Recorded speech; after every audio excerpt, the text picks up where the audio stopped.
देखो यहाँ पे जो भी सिग्नल मिलेगा उस सिग्नल का कौन कौन वैल्यू को मेजर करेगा। सबसे पहले देखो डिस्टोर्शन। डिस्टोर्शन होता क्या है, कोई भी सिग्नल का मैक्सिमम डिस्टोर्शन कब कहेंगे। मैक्सिमम डिस्टोर्शन जब सिग्नल क्या है ट्रांजिएंट। ट्रांजिएंट मतलब मैक्सिमम उसका फ्लक्चुएशंस। कोई एक साइनोसोडल सिग्नल है, उस साइनोसोडल सिग्नल का अगर फ्लक्चुएशंस मैक्सिमम रहेगा, अगर मैक्सिमम फ्लक्चुएशंस रहेगा तो इसको हम लोग क्या कहेंगे, मैक्सिमम डिस्टोर्शंस कहेंगे। मिनिमम रहेगा तो इसको हम लोग क्या कहेंगे, मिनिमम डिस्टोर्शंस कहेंगे। तो मैक्सिमम और मिनिमम डिस्टोर्शंस में दोनों में यही अंतर है, ठीक है। तो closer the waveform of sinusoidal कहने का मतलब क्या, कोशिश हम लोग क्या करते हैं इस डिस्टोर्शन आपका ये जो है आपका ये जो आपको बताएं ये क्या है, टोटल हार्मोनिक डिस्टोर्शन जो है आपका, टोटल हार्मोनिक डिस्टोर्शंस हम लोग ये सब चीज़ को एनालिसिस करके हम लोग क्या करते हैं, साइनोसोडल वेव फॉर्म के फॉर्म में कन्वर्ट करने का कोशिश करते हैं। क्योंकि मेरा मेन मोटो होता है, रेफरेंस क्या होता है, साइनोसोडल वोल्टेज ही होता है। और साइनोसोडल वोल्टेज को ही हम लोग क्या करते हैं, साइनोसोडल वोल्टेज के फॉर्म में ही इसको हम लोग कन्वर्ट करते हैं, ठीक है। इसके बाद थर्ड पैरामीटर्स कौन सा है, डिस्टोर्शन फैक्टर। डिस्टोर्शन फैक्टर्स को हम लोग म्यू से रिप्रेजेंट करेंगे, किससे, म्यू से। डिस्टोर्शन फैक्टर को म्यू से रिप्रेजेंट करेंगे। It is defined as the ratio of fundamental RMS output voltage to the RMS output voltage to the, जो फंडामेंटल आरएमएस वोल्टेज है वो किसके साथ रेशियो निकालेंगे, जो आउटपुट वोल्टेज है, टोटल आउटपुट वोल्टेज के साथ इसको रेशियो निकालेंगे। तो ये जो निकलेगा इससे हमको क्या निकल जाएगा, डिस्टोर्शन फैक्टर निकल जाएगा। अब देखो इसका हम एक दो एग्जाम्पल लेंगे, एक फाइनली एक सिग्नल दे देंगे, कोई भी आउटपुट सिग्नल कोई भी इन्वर्टर का, और उसमें हमको निकालना रहेगा डिस्टोर्शन फैक्टर निकालो उसका, ये आपका इसके बाद निकालो आपका ये टोटल हार्मोनिक फैक्टर निकालो, हार्मोनिक्स फैक्टर्स निकालो। कोई भी एक आउटपुट फैक्टर दिया रहेगा तो आपको क्लियर हो जाएगा। यहाँ अगर जिसको क्लियर नहीं हुआ उसका न्यूमेरिकल एक बना देंगे, कल एक या दो न्यूमेरिकल करवा देंगे तो उसमें क्लियर हो जाएगा सबका, ठीक है। ये पैरामीटर्स जितना भी दिया हुआ है सारा पैरामीटर्स को थोड़ा सा ओवरव्यू कर लेना तो ताकि ईजी पड़ेगा, ठीक है। उसको अलग अलग पैरामीटर्स के द्वारा फाइंड आउट करते हैं। क्योंकि देखो तुम लिनियर डिफरेंशियल इक्वेशंस को फाइंड आउट करना काफ़ी इजी होता है, लेकिन नॉन लिनियर डिफरेंशियल इक्वेशंस को फाइंड आउट करना काफ़ी डिफिकल्ट होता है, क्योंकि उसका कोई लिमिट नहीं होता। कोई लिमिट होता है क्या नॉन लिनियर डिफरेंशियल इक्वेशंस का, जहाँ तो भी second order non linear differential equations अगर मिल जाएगा तो काफ़ी डिफिकल्ट होगा। तो इससे ये कंक्लूजन निकला, जो आरएलसी हम निकालते हैं, आरएलसी सर्किट का जो रेस्पॉन्स निकाले हैं, तुम देखोगे ना इसका रेस्पॉन्स, पीएस भीमरा में भी देखते हो, रसीद में भी देखते हो। मेनली हम दो ही बुक को फॉलो करते हैं, रसीद एंड पीएस भीमरा।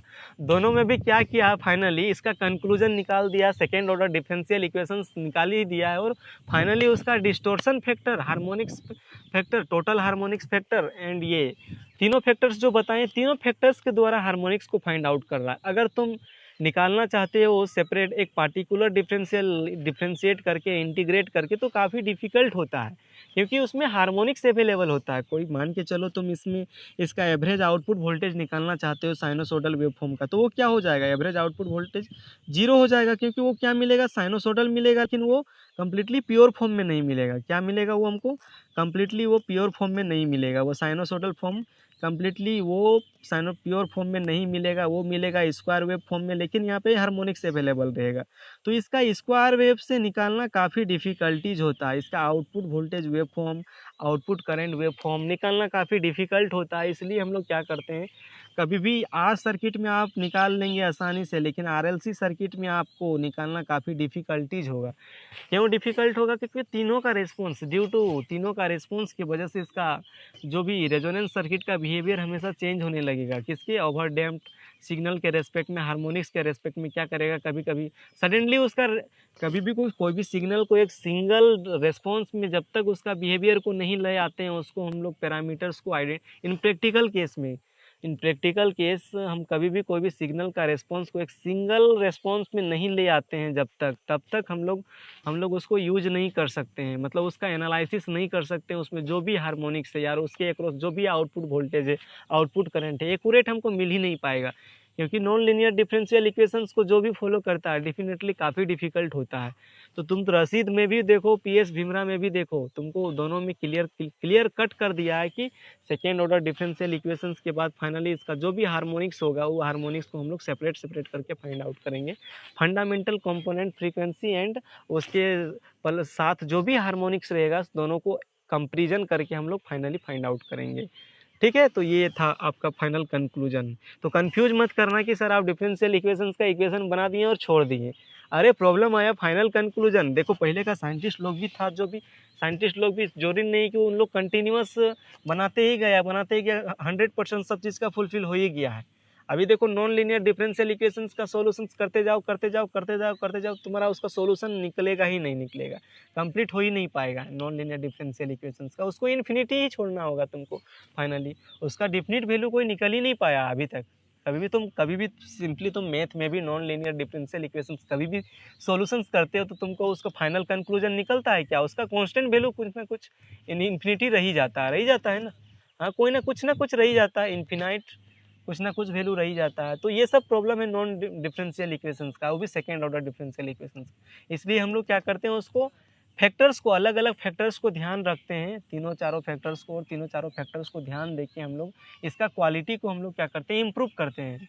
इन्वर्टर का आउटपुट वोल्टेज का क्वालिटी को हम लोग क्या करते हैं, इम्प्रूव करवाने का काम करते हैं। ठीक है, तो ये था मेरा basic how to improve the quality of inverter. Inverter quality, कोई भी इन्वर्टर का क्वालिटी को इम्प्रूव कैसे कर सकते हैं हम लोग। ठीक है, तो ये था मेरा मेजर। तो ये टॉपिक को अगर हम चाहते तो ये भी कर सकते थे, लेकिन नहीं, ये टॉपिक को बताना जरूरी था, क्योंकि तुम्हारा सिलेबस में ओनली क्या दिया हुआ, सिलेबस तुम लोग देखना, introduction of inverter and single phase inverter and 3 phase inverter दे दिया, और कुछ दिया हुआ है वहाँ पे? कुछ नहीं दिया। ना VSI को पढ़ने के बोला है, ना CSI को पढ़ने बोला, ना पल्स विथ मॉड्यूलेशन को पढ़ने के लिए बोला है। ये सब हायर लेवल क्लासेस में है, ठीक है, ये सब को आइडेंटिफाई करने के लिए, लेकिन जान लो बेटर है। ठीक है, तुम्हारे में केवल क्या जानना है, सिंगल फेज इन्वर्टर जानना है और 3 फेज इन्वर्टर जानना है, उतना डीप जाना ही नहीं है। ये डिप्लोमा सिलेबस तुम्हारा इतना डीपली नहीं है, उतना डीप नहीं जाना है। ठीक है, तो ठीक है, हम इसका कल एक न्यूमेरिकल करवा देंगे और कल से हम 3 फेज फिर स्टार्ट करेंगे। यहाँ पे अभी तक किसी को कुछ प्रॉब्लम नहीं समझ में आया, यहाँ जहाँ तक समझाएं समझाने में, तो वो पूछ सकते हैं, कोई दिक्कत नहीं है। यहाँ पे कुछ है नहीं, KVL KCL फॉलो किए हैं, करने के बाद फिर दोनों को डिफ्रेंशिएट कर दिए, तो फाइनली हमको differential equal second order differential equations मिला। उसके बाद हम लोग क्या किए, क्वालिटी फैक्टर्स फाइंड आउट किए। कोई भी इन्वर्टर का क्वालिटी फैक्टर फाइंड आउट करने के लिए तीनों पैरामीटर्स को ध्यान रखना होगा। तीनों पैरामीटर्स को ध्यान रखेंगे तो हम आसानी से किसी भी इन्वर्टर का क्वालिटी फैक्टर्स मतलब क्वालिटी को इम्प्रूव कर सकते हैं हम लोग। ठीक है, क्योंकि हमेशा आउटपुट वोल्टेज मिलता है वो हमको प्योर नहीं मिलता है, इम्प्योर मिलता है। तो इम्प्योर में क्या क्या होता है, आपका फ्रीक्वेंस, आपका क्या होता है, कंपोनेंट्स भी होता है, प्लस वहाँ पे क्या होता है, एक्स्ट्रा इम्प्योरिटीज़ भी होता है। तो सब चीज़ को फुलफिल करने के लिए हम लोग यूज करते हैं। ठीक है, ठीक है, कोई प्रॉब्लम?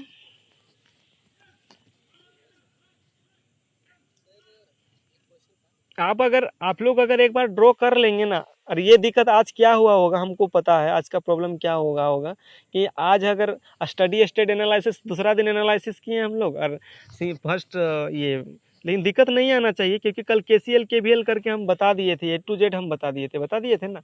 हाफ ब्रिज में भी बता दिए थे, फुल ब्रिज में भी बता दिए थे। दोनों को अगर सिमिलरेट करोगे, मतलब दोनों को एनालाइज करोगे, तो तुम लोग को सारा चीज़ क्लियर हो जाएगा। केवल यहाँ पे कोई दिक्कत ही नहीं है ना। अंडर डैम्प का रेस्पॉन्स क्या है, ओवर डैम्प का रेस्पॉन्स क्या है, सारा चीज़। अंडर डैम्प ओवर डैम्प आता है तभी तो प्रॉब्लम आता है, तभी तो जाके मेरा सेकेंड ऑर्डर डिफरेंशियल इक्वेशंस आता है, तभी तो जाके हम लोग फैक्टर का हेल्प लेते हैं। किसका?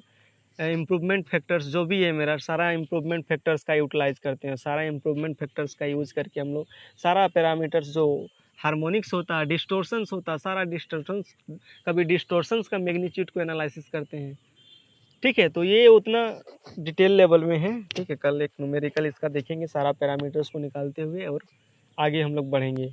अगर डीपली जाओगे ना तो पूरा जाना पड़ेगा, बहुत इंटरनली जाना पड़ेगा, लेकिन उतना इंटरनली अगर डिप्लोमा लेवल में उतना नहीं जानना है। अगर तुम लोग को सेल्फ स्टडी करना है तो 2 बुक पकड़ो, रसीद और PS भीमरा, दोनों बुक पूरा क्लियर कर देगा। अगर किसी को ज़्यादा डीप जानना है तो और इन्फॉर्मेशन से लेना है। इसके अलावा भी तो काफ़ी मज़ा भी आएगा, काफ़ी इंटरेस्ट भी लगेगा।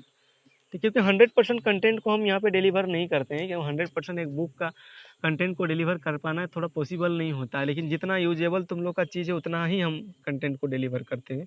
बुक को देखोगे लगेगा कि सर तो ये छोड़ दिए वो छोड़ दिए, लेकिन छोड़ने के पीछे बहुत बड़ा रीज़न है। तुम्हारा सिलेबस को देखते हुए ही हम छोड़े हैं, हम वैसे छोड़े नहीं हैं, तुम्हारा सिलेबस को देखते हुए। अगर हम PS भीमरा में तो इन्फिनाइट दिया हुआ, PS भीमरा को MTech कैंडिडेट भी फॉलो करता है, BTech कैंडिडेट भी फॉलो करता है, वो PhD कैंडिडेट भी फॉलो करता है, लेकिन वहाँ से तुम्हारे लेवल का जो चीज़ है उस चीज़ को हम निकाल के आपके पास छोड़ते हैं ना। तुम्हारे लेवल का जो चीज़ है उस तुम्हारे लेवल का चीज़ को कब छोड़ते हैं, जब तुम्हारे जब कहने का मतलब जिस लेवल का तुम्हारा रिक्वायरमेंट के अनुसार जो चीज़ चाहिए उसी के अकॉर्डिंग तो हम आपको प्रोवाइड करते हैं। ऐसा नहीं कि पीएस भीमरा में ये टॉपिक दिया हुआ वो टॉपिक छूड़ा हुआ है, नहीं। तुम्हारा सिलेबस के अकॉर्डिंग तो तुम्हारा सिलेबस जितना एक्सप्लेनेशन करने के लिए बोला गया उतना ही हम भी एक्सप्लेनेशन कर रहे हैं, उससे थोड़ा बहुत एक्सप्लेनेशन कर रहे हैं जहाँ तक आप थोड़ा सा आपका मेंटालिटी इंक्रीज हो सके, सोचने समझने का थिंकिंग बढ़ सके, ठीक है। तो स्टडी स्टेट एनालिसिस इसलिए करना पड़ा जब आरएलसी रेस्पॉन्स सर्किट के लिए स्टडी स्टेट एनालिसिस करना पड़ा। इससे पता चला अगर हम तुम लोग को बोल देते कि इसमें काफ़ी डिफ़िकल्टीज होता है, प्रॉब्लम होता है, तो आपको थोड़ा सा परेशानी लगता है कि कैसे डिफ़िकल्ट होता है। इससे तो आपको पता चल गया कि फाइनली कि हायर ऑर्डर डिफरेंशियल इक्वेशंस का मेरा निकल गया से क्या, तो इससे पता चला कि काफ़ी डिफ़िकल्टीज होगा, इसलिए आप यूज कर सकते हैं उसका अलग अलग परफॉर्मेंस पैरामीटर को यूज़ करके एनालाइज कर सकते हैं, है ना। तो इसलिए हम क्या बोलें, इसलिए उसको हम डिराइव किए वो इक्वेशंस को, ठीक है। क्लियर है? ठीक है, रिवीजन करोगे तो क्लियर होगा, कल न्यूमेरिकल बन जाएगा तो ये कौन टॉपिक पूरा का पूरा क्लियर हो जाएगा, ठीक है। कोई दिक्कत यहाँ तक किसी को? हेलो, तो रिमूव कर रहे हैं क्लास तब? हेलो, सुनाई पड़ रहा है ना सबको? ठीक है, हम रिमूव कर रहे हैं क्लास, है ना।